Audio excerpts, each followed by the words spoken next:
Hi, my name is Eleanor Slumba. I'm president of Arts West CT, and I'm here today to talk to you about plans for the future of West Haven, where economic and cultural development come together.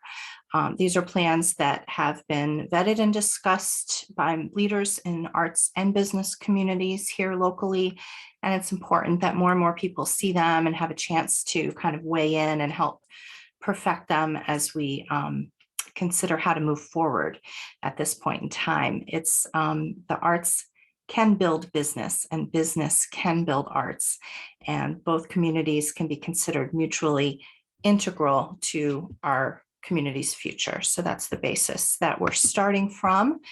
Let me pull this up here. This presentation should take about an hour. You can feel free to fast forward, take it in little bits and pieces, but we want to know what you think about it, and happy to send you more information and be in regular contact. So envision with us an arts haven where members of West Haven's diverse community come together to share their stories, art, talents, and cultural heritage. That is the banner that Arts West CT has been flying under for a couple of years now. We've been having, we had virtual events through COVID, a couple of roundtables. The most recent roundtable was in March 2020 at the West Haven High School. It attracted over 100 people from all kinds. When we say arts and culture, it's the most broadly defined realm you can imagine. A lot of for-profit businesses here in West Haven do have some type of cultural heritage or tradition that inform their market niche, and we welcome for-profit, nonprofit, arts producers, arts venues, every single different form and background into the big mosaic that makes our community.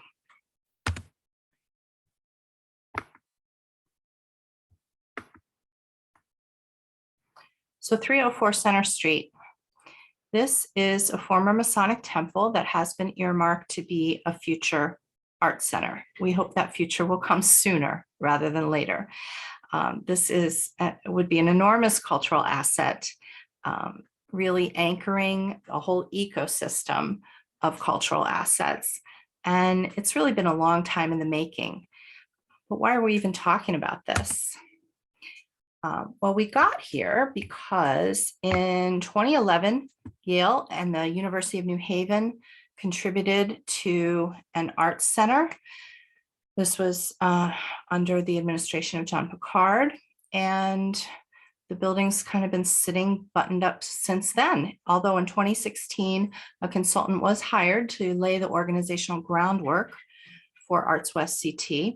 In 2018 and 2019, we had citywide open studios at the Yale West campus. There was a group of West Haven artists and Arts West CT who participated and decided they kind of wanted more year-round contact. They wanted to see what kind of things might emerge with more contact as an arts community. So in 2020, there was an artist roundtable, attracted 40 key stakeholders. We met at Coffee Haven West on Campbell Avenue across from City Hall. And that resulted in a strategic brief and some values that that community thought might be really helpful. UNH was there, again, represented by their media studies department. There were veterans and who are also artists, arts therapists, a number of stakeholders from both parties in the political sphere. It was a nice, well-rounded group, but small, kind of a nucleus, if you will. And then the following year, with the help of Dorinda Borer, the $1.5 million in state bond funding was awarded to the same building, specifically this 304 Center Street, former Masonic temple, to be an arts center with economic benefit. That was really the basis for securing that funding, and we'll talk about that again in a moment. And then this past year, we scaled up the mailing list. When you stand back and look at the numbers, has grown 10 times in 2 years.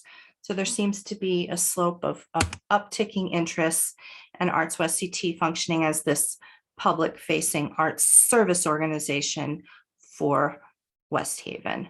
So at this moment in time, the mayor is recommending 3.5 million in ARPA funding from the American Rescue Plan Act. Arts, culture, and tourism is a legitimate expenditure. These are industries that almost got wiped off the map during COVID, and yet they have great potential for helping communities, specifically downtowns, restore their economic life and build cultural equity, both of which are very important. There was an architect selected, an RFP went out by the city to select an architect, and Dorinda and I were on the committee along with several other people. And the result of that was Lacey Thaler Riley Wilson, an architecture and preservation firm based in Albany, New York. They specialize in historic buildings, and they even have experience in turning a Masonic temple into a thriving arts center. So I'm happy about having that firm on the team here.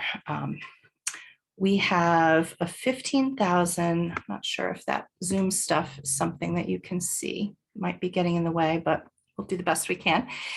We have a 15,000 square foot building. It's got 3 floors. What's been spent on it to date has resulted in gutting, abatement, new roof, solar. So it's basically been just sitting tight, buttoned up, waiting, in a waiting state, holding pattern. And currently, historic accounting in the West Haven Center for the Arts account at City Hall shows a balance of $339,102.66.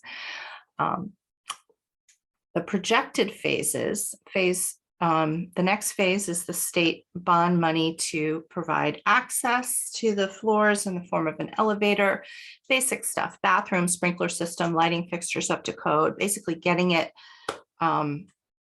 safe and accessible. And then the recommended ARPA money would potentially result in a flexible space for a variety of programs. It could potentially have a kitchen. Health certified kitchens are very useful in art spaces. A sprung floor is very useful for dance, and a wise investment for not too much extra. And the landscaping, the furnishings, everything so that we can finally use the building. It doesn't have to be fancy, but it does have to be functional and make sense for the type of programs that we want to put in there. Now, what's at issue is the ARPA committee, who's entrusted with spending the money as approved by City Council, is actually making very strong recommendations to City Council about how to spend this money in this case, involving a pivot away from the arts towards an all-purpose style of community space, as reported in the New Haven Register. Arts West CT's position is that contrasting art space with community space really is a false dichotomy. We don't want to let this either or push-pull, does this really serve the community? Arts does serve the community. And this building needs to be led by an arts organization because that's what all the previous funding has laid the groundwork for. And that's what's going to get the economic benefit. We cannot let this argument or this false contrast between art and community derail the momentum that's been building over these past couple of years. The West Haven arts community is vibrant and organized. And art has a proven return on investment. For every dollar spent, between $3 and $8 gets generated back into the community. You can trace those dollars as they get sent over to the print shop to print the program or to the rental company to get the chairs. This is documented economic impact. And the source is reliable, Americans for the Arts. Let's keep our dollars here in West Haven and help them grow. How about we start with what we want to see in West Haven? Economic prosperity, connection to resources, social cohesion. These are things that people spend a lot of time discussing in political meetings and hearings online. So let's just start with assuming those are the targets that we want to meet, and then we can trace a line back to how to use an investment in this building that can really get us there.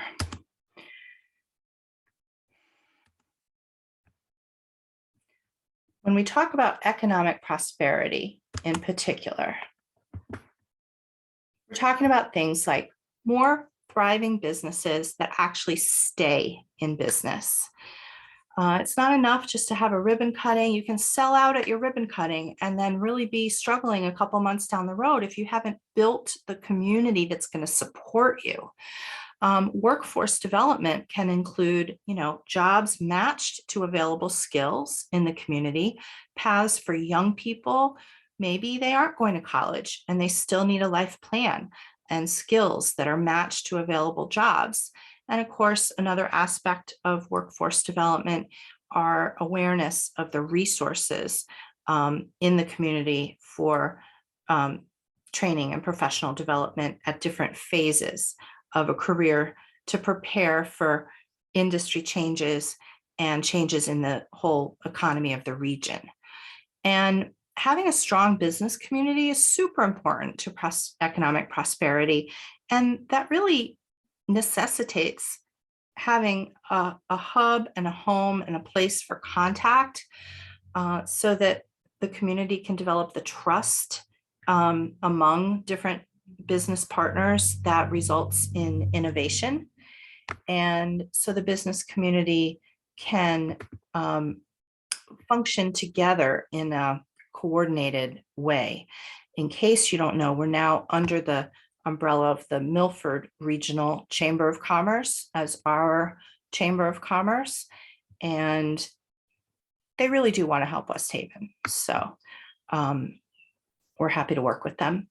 Another concept that comes up in a lot of meetings is connecting residents to resources. Or you hear online, I didn't know about this, why don't they market this better? Or the enormous amount of waste that comes from like getting last minute funding, trying to run a program, trying to fill the spots for the program, funded spots that end up not going to good use because the coordinated infrastructure for that information to flow might just not be reaching the target audiences. So we all want to see less poverty, food insecurity, homelessness, opioid deaths, greater visibility for existing programs, and improved uptake and less waste by making sure that all these good resources get utilized as they're intended. Now, what does the arts have to do with this? There really is a base of evidence for the arts as an effective point of intervention. There are programs that exist. I've actually been honored to help get one off the ground in New Haven that can offer a path to come and work on an arts program instead of taking a moment to go off to get involved with an overdose incident or something like that. That's called musical intervention. And they've been studied by the Yale School of Medicine, and they're getting more and more interest and funding to run these programs that really do work, but we don't have them here yet. Social cohesion means like neighborhoods that are attractive, that offer equity inclusion for our diverse populations, and that good quality of life. Now, one of the features that, and according to some measures of quality of life, is walkability and walkable neighborhoods. And we certainly do have that. We have what people consider to be good bones for our neighborhoods, but somehow getting it all to come together so that, realtors in particular want to be just really proud of what they're showing people when they come here. And we do have people moving in, but are they finding a home here in the community, or being able to really get oriented? So those are the kinds of things that we want to see. So now we'll get into a market analysis of what kinds of market opportunities might exist for an arts organization that can address these things.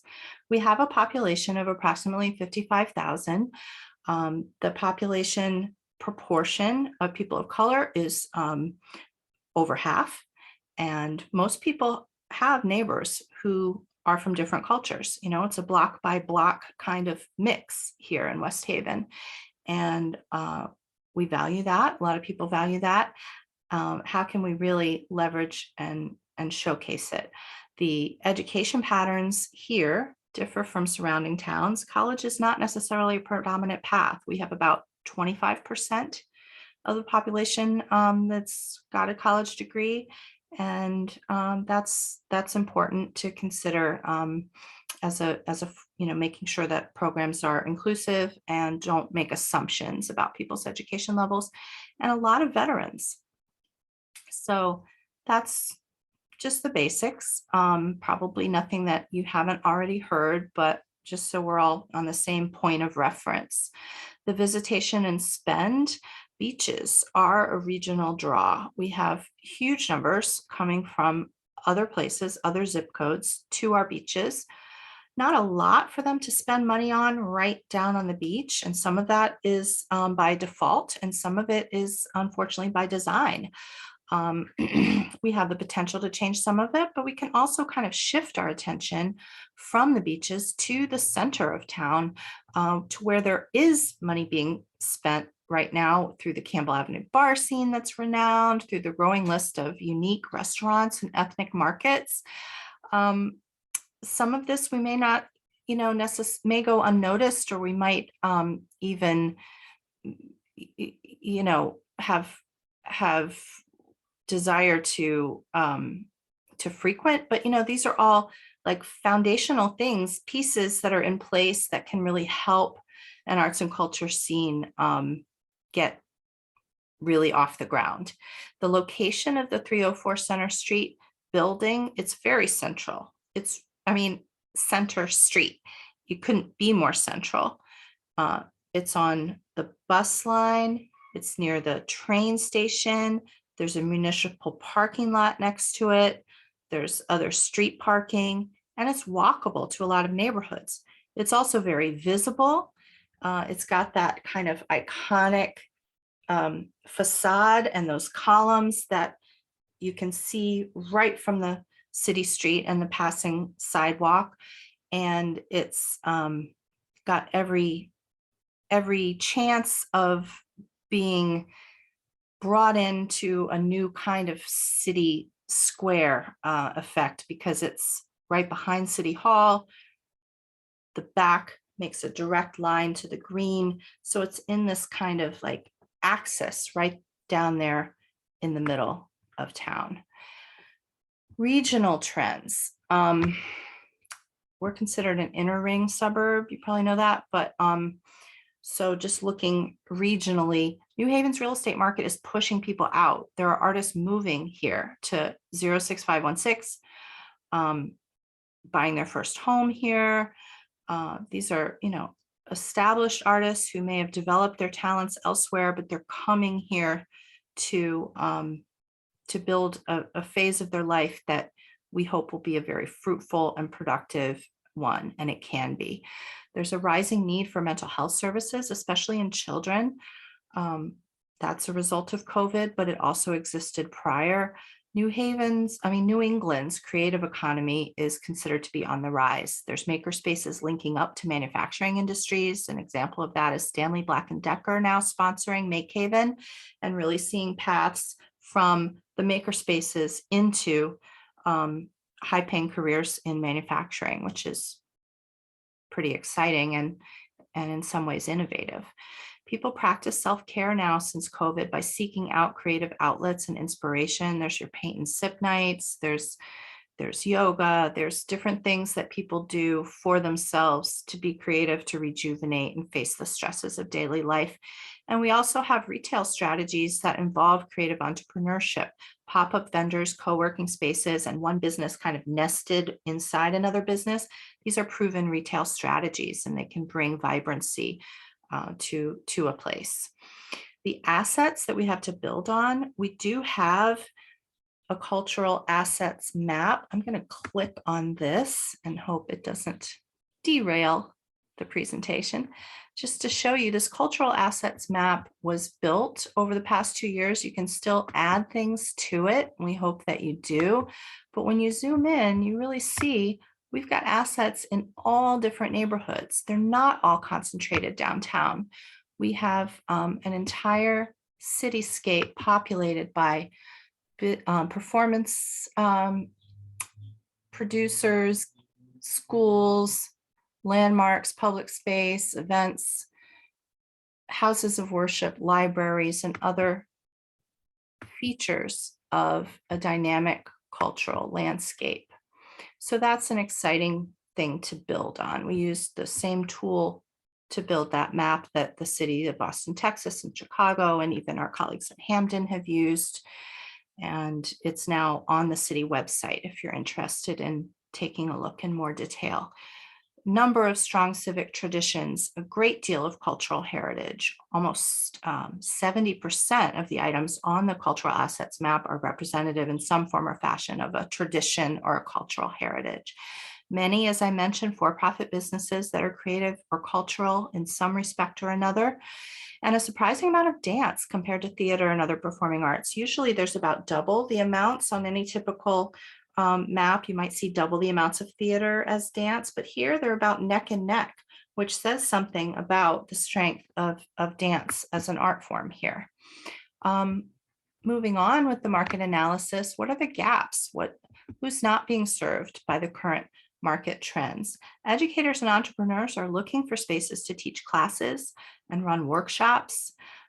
Performing arts groups need affordable, supportive rehearsal space. There are those artists that I mentioned who live in the 06516 zip code who are pulling out their checkbooks, writing rent checks to commercial realtors in other locations because we haven't really developed that here. There's a 6-month waiting list for Erector Square and places like that, and other places in Fairhaven or downtown on the 9th Square are not as affordable as space could be in West Haven, should it be, sufficiently developed and made use of. Creative entrepreneurs need lower risk environments for businesses to build those customer relationships before the ribbon cutting. How nice if you have a community that's behind you, you have an extensive mailing list, you understand what people's needs and desires are in terms of the hours that they would tend to want to frequent your business. When you can go into a rental agreement for commercial lease with that type of information in mind, because you've built your business under the safe space of a kind of arts incubator or creative business umbrella, you're going to be that much more likely to put down the kind of roots that you want to put down, be able to pay the rent, and be able to thrive over the long term. It is a marketplace gap right now.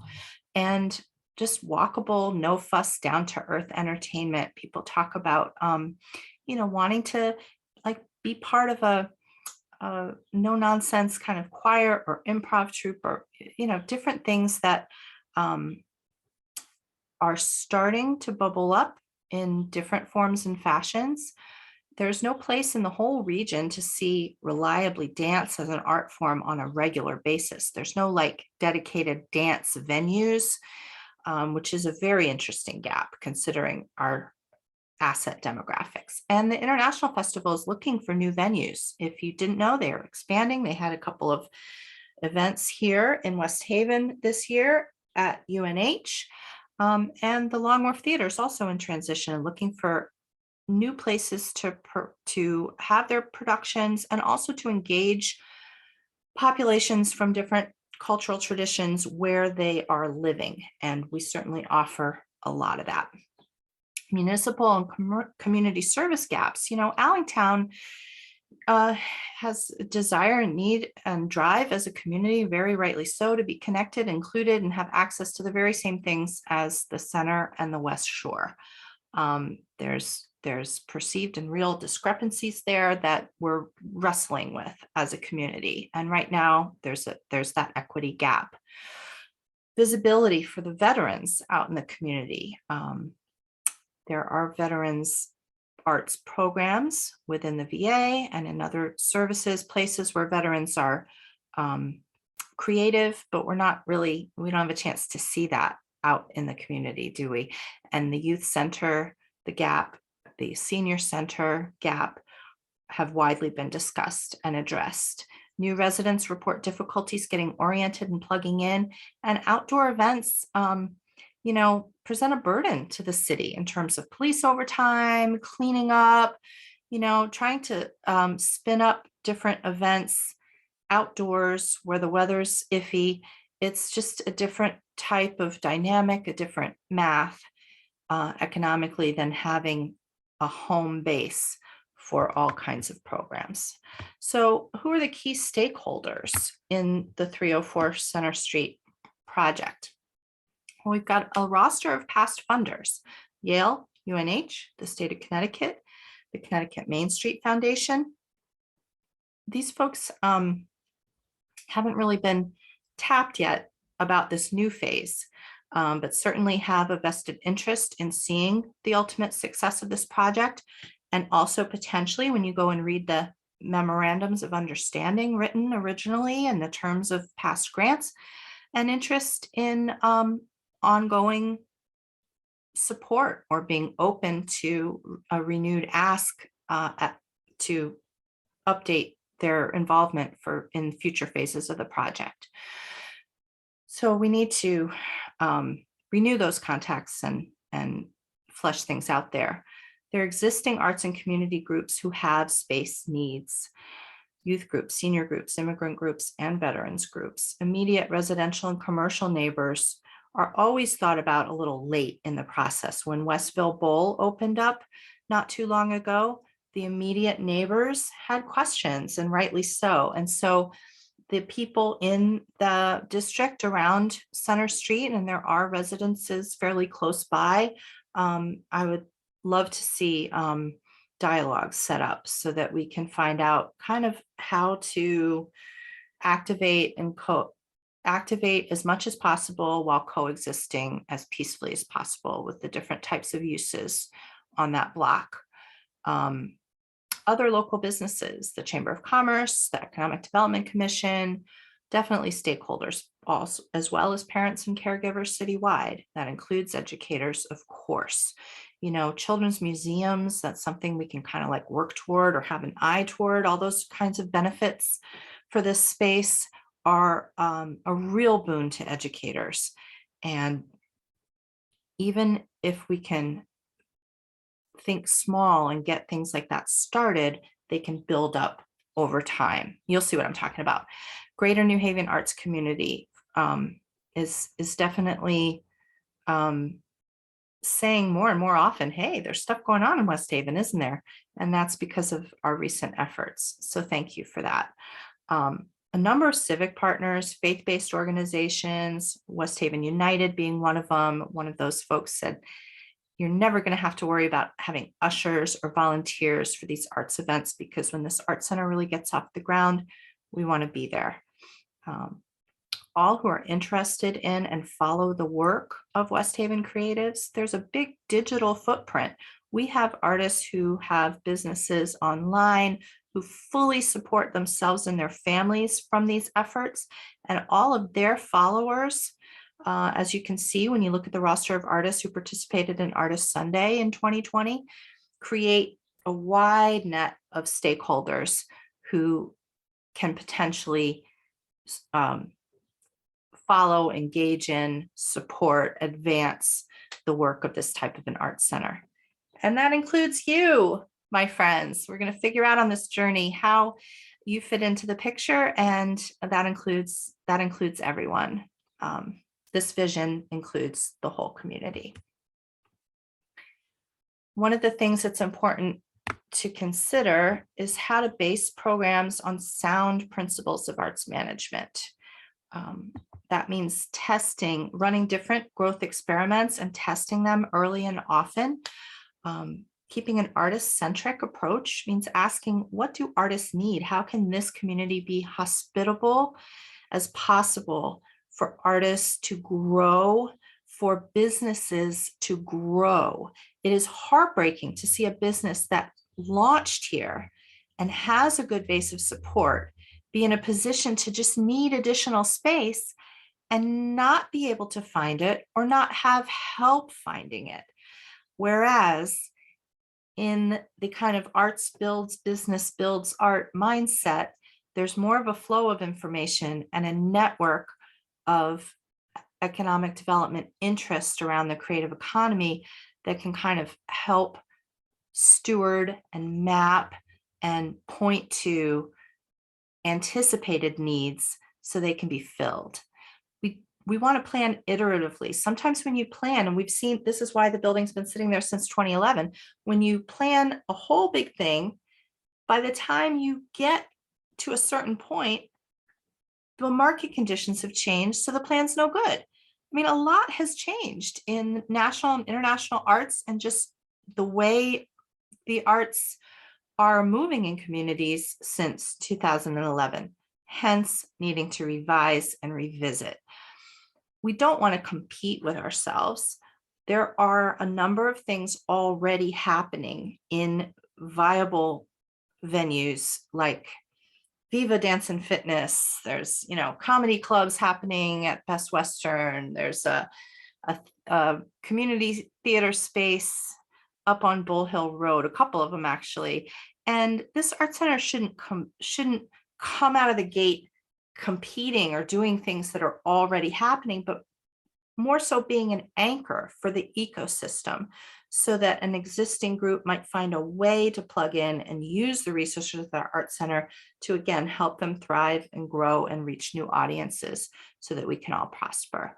Activating in between spaces. There's models like Art in the Alley. I mean, you don't need necessarily a great deal of infrastructure to start to make creative placemaking real and happening in your community, in our community. It's important to connect the story of what's going on, though, to other larger stories so that people can be inspired, so that they can see themselves and their own cultural heritage as being relevant to a project like this. And it's really exciting to think about how it really all boils down to a couple of principles. I call it the WIRE community engagement process. You're welcoming folks, you're inviting folks, they're finding some type of reward or benefit from participating, and then becoming empowered to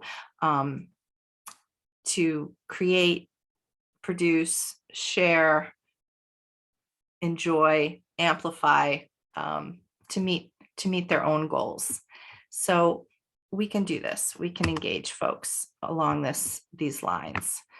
The first floor of this building, thinking about all these marketplace gaps, I like to think of this as the welcome space. And this might be where some people get the mistaken or unfortunate way to phrase like a community center inside of an art center.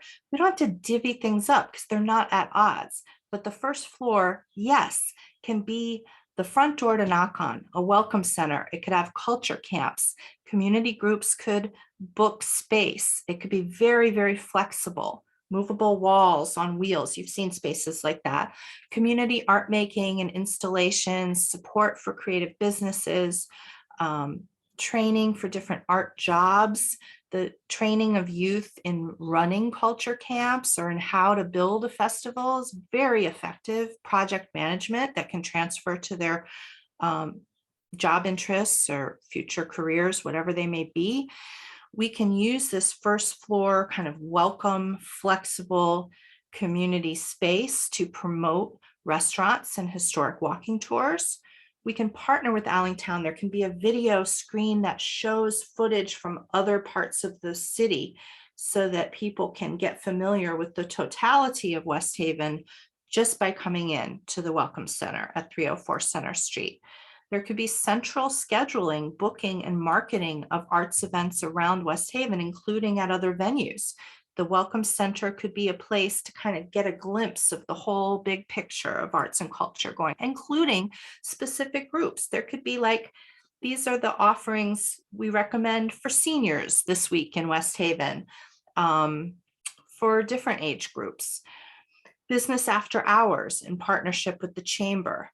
And yes, we know that schools and youth groups and scouting organizations need space. They could also benefit from arts programming and camps and sessions that could be offered and amplify their own programs.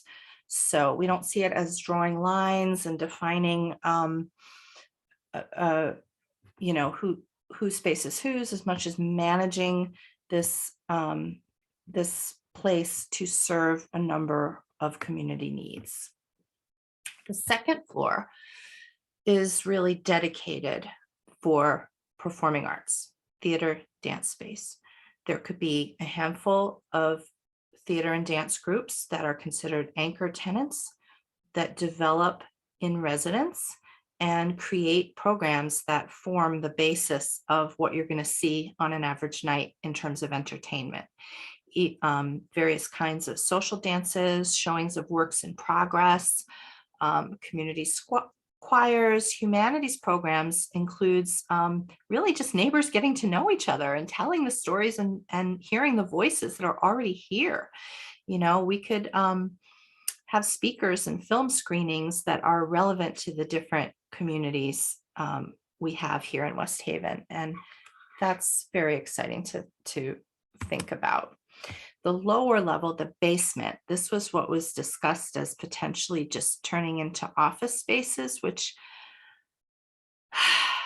this basement area says studio, artist studio. You don't really need to do too much to this raw space to make it economically viable, sustainable, and lucrative. By creating studios that can be rented out, people can use that.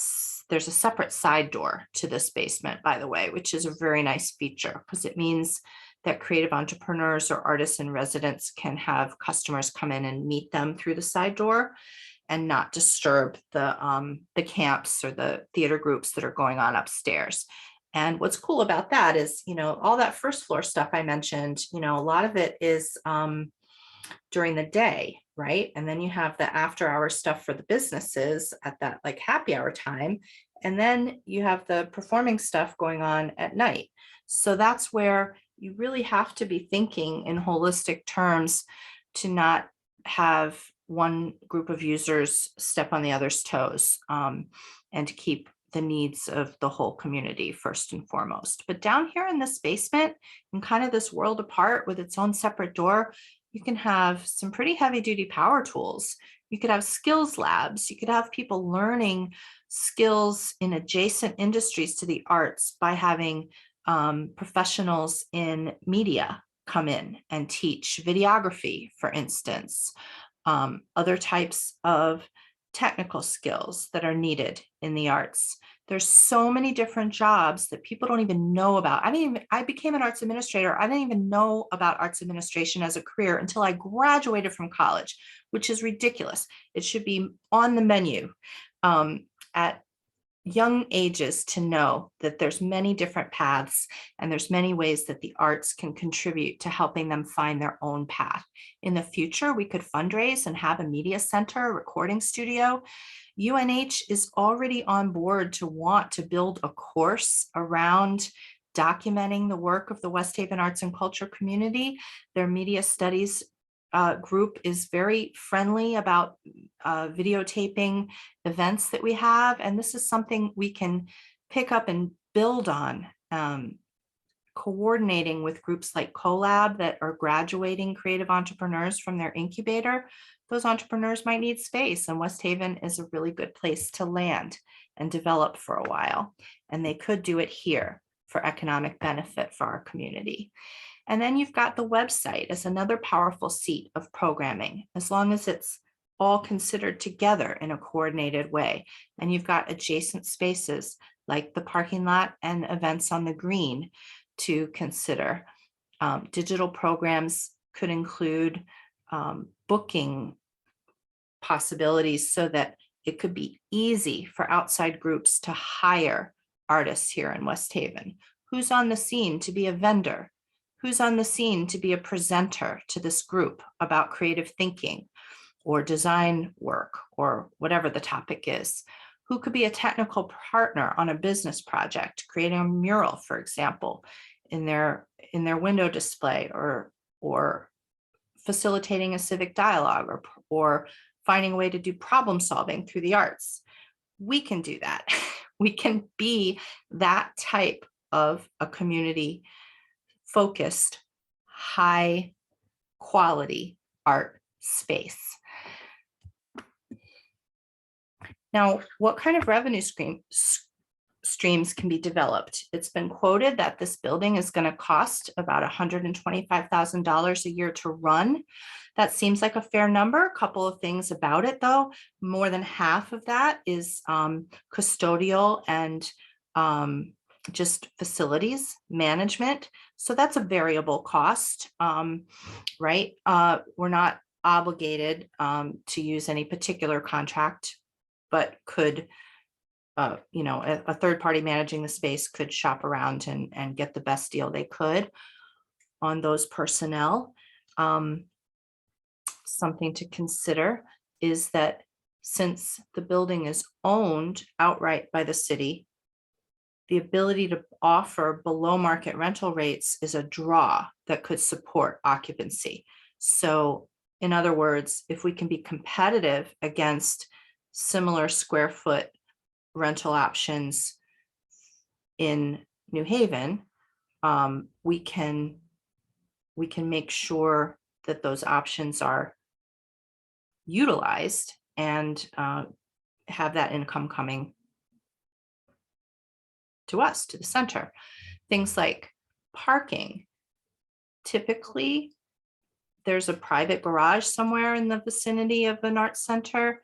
That's not the case here. So the city could actually look at providing a corner of that municipal lot for convenient spots that certain people pay for on certain nights. I mean, if you're just thinking 25 cars twice a week for only 30 weeks out of the year, like that's not full capacity, okay? That's $15,000 right there. And concessions, likewise, is usually a slice of earned income for an arts center. What does that look like for 304 Center Street? It means not competing with the restaurants that are already on the block, but maybe working with them to feature certain types of ready-made snacks or bring in something that you can't easily buy right now on Campbell Avenue, have a little cafe or something. There's ways that even just with, I think I put like 6,000 for a startup line for concessions, you can start to build that earned income. And then the rental fees could include the anchor tenants upstairs, events, photo shoots, classes, things on the main level. You could rent that out for a very affordable, like $300 a day, $150 for a half day, for just 2.5 days out of the month. So there's still plenty of room for the community to use that space.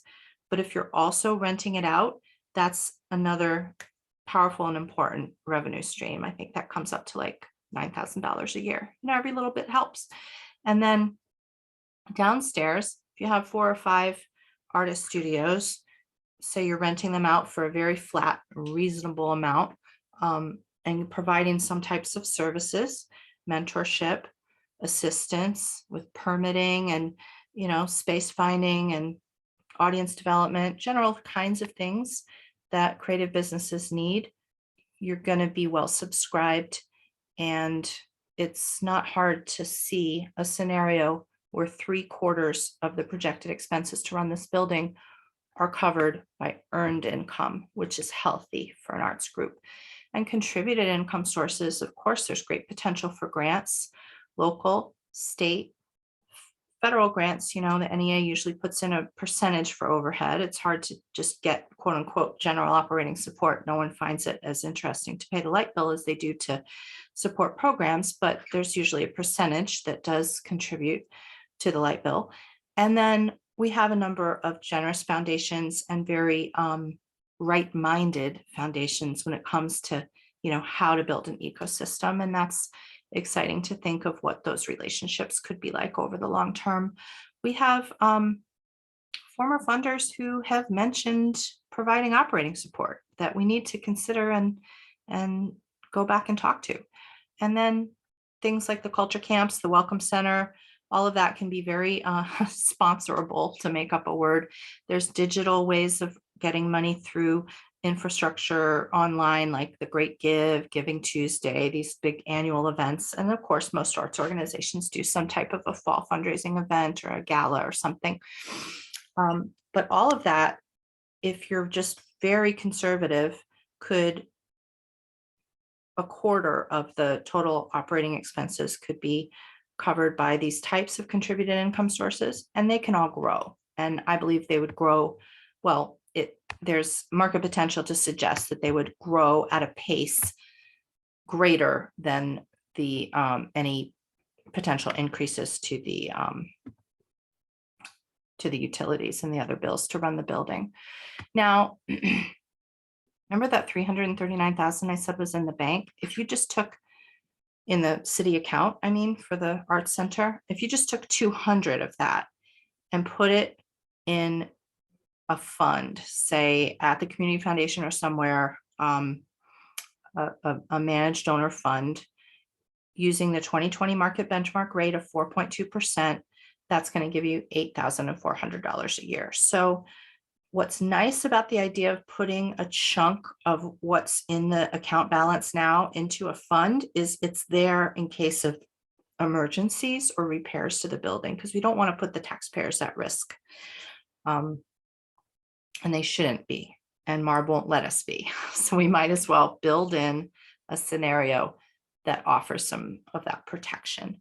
So when you think of around 75,000 or so under earned income, the remainder for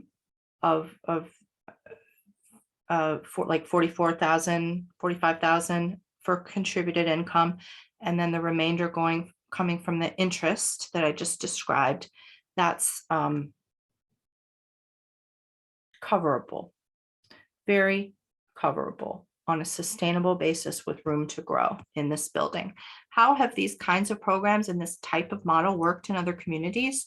There's a wonderful paper called Art Spaces in Community and Economic Development, Connections to Neighborhoods, Artists, and the Cultural Economy. If this interests you at all, please find it and read it. It talks about pitfalls. One of the pitfalls is an arts center that's not within a walkable distance from other businesses or from parking. We have those things solved, so we don't have to worry about that. What we do need to worry about is messaging and positioning, and in that tension between like what's considered fine art and what's considered community, you want to put the artist's needs in the center and build in programs for the community. Those things can be compatible, but if you make it too all purpose, or that phrase that's been floated around that just makes my skin crawl, a plain vanilla box, the artists who you want to attract are not going to be attracted. And that's a short road to failure. And it's talked about in this article. The arts are a driver for public safety and infrastructure. Policymakers know this. You know, this is a national kind of known quantity for economic development, is that a vibrant cultural scene leads to positive changes in public security and perception. The 9th Square of New Haven in the late 1990s, the only thing on that square was Art Space Gallery.